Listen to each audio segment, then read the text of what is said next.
ഉമ്മർത്തുനിന്ന് ഇങ്ങനെ കുടിച്ചോണ്ട് നിൽക്കുമ്പോ പെട്ടെന്നുണ്ട് ഒരു ഓട്ടോറിക്ഷ വന്ന് നിൽക്കണ്. ആ അന്നത്തെ മാതിരി തന്നെ മഞ്ഞും കറുപ്പും അല്ലേ? ആ ഞാനും വിചാരിച്ചു അന്നത്തെ കാലത്ത് കേട്ടുന്ന ഓട്ടോറിക്ഷ.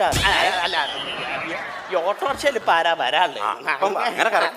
അങ്ങനെ അങ്ങ് നോക്കുക. അപ്പൊ നോക്കുമ്പോണ്ട് ഓട്ടോറിക്ഷന്ന് ആരാ ഇറങ്ങിയത്? ആരാണ്? സുബടോ. ഏത് സുബൂന്ന്? മുമ്പളെ സുഭാഷ് ചന്ദ്രബോസ്.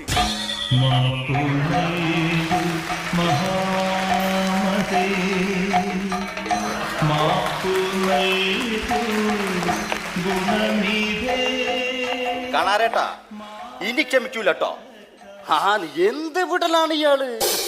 എന്നെ പറയണ്ട, എനിക്കറിയില്ലേ. എന്റെ ഭഗവതി, ഇല്ലത്തുനിന്ന് ഇറങ്ങിപ്പോയി മനേലിട്ട് കേറ്റിയില്ലാന്ന് അറിഞ്ഞോട്ടാ. കേട്ടില്ലേ?